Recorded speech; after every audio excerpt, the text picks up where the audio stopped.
قید کی حالت میں تھا، 22 دن تک مجھے ادھر سے ادھر گھمایا جا رہا تھا انویسٹیگیشن کے نام پر. ایسا لگ رہا تھا کہ یہ بہت بڑا کوئی آتنکوادی پکڑ کر کے لائے، پورا جلوس لے کر کے گھوم رہے. ارے 2 جملے کیا بول لے جس کی بنیاد پر اتنے ساری تم نے گھما دیے ساری چیزیں.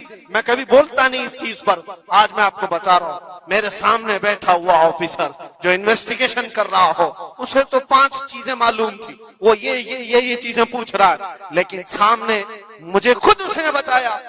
تھوڑی دیر کے بعد میسج آتا ہے، پھر میسج آتا ہے، پھر میسج آتا ہے، اور وہ ہنس رہا ہے اور کہہ رہا ہے مفتی صاحب یہ دیکھو آپ کے فلاں حضرت نے میسج دیا، آپ کی اس تقریر کی کلپ ان کو بھیجیے، یہ بھی پوچھو ان سے، یہ بھی پوچھو ان سے. مجھے سب پتا ہے، میں کبھی اس چیز کو اظہار میں نہیں لاؤں گا، لیکن اس کا انصاف اللہ کی بارگاہ میں ہوگا، اللہ کی بارگاہ میں فیصلہ ہوگا. اور جب رسول اللہ کے دربار میں ہم کھڑے ہوں گے تو دیکھنا ہم کس کے ساتھ ہوں گے اور تم کس کے ساتھ کھڑے رہو گے.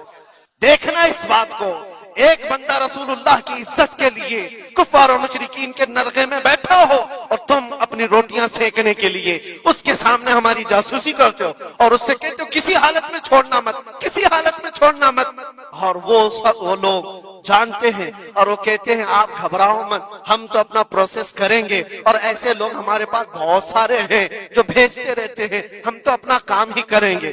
لیکن میرے عزیزو وہ کام اپنا کر رہے ہوں گے لیکن دل پر چھریاں چلتی ہیں. یہ کون سے لوگ ہیں؟ کس نبی کا کلمہ پڑے ہوئے لوگ ہیں؟ تمہارے لیے رسول اللہ کی ناموس بھی کوئی معنی نہیں رکھتی، حضور پاک کی عزت بھی کوئی معنی نہیں رکھتی. اس چیز سے آج پوری قوم پریشان ہے. بڑی بڑی جنگیں اسی لیے ہاری جاتی ہیں جب قوم کے اندر منافقین موجود ہوتے ہیں. آج اس چیز کے اپنے دل کو بھی پاک رکھو. ہم نے تاریخ دیکھی ہے، ٹیپو سلطان یوں ہی نہیں مرے تھے.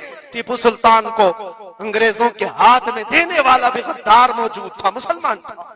یہ ساری غداریاں آج جو آئی، کتنے تو ایسے ہیں پہلے ہی سے جا کر کے کہہ دے مسجد میں یہ ہو رہا ہے، مسجد میں یہ ہو رہا ہے. یاد رکھنا قیامت کے دن تمہارے چہرے کالے ہوں گے، اللہ کی بارگاہ میں پکڑے جاؤ گے.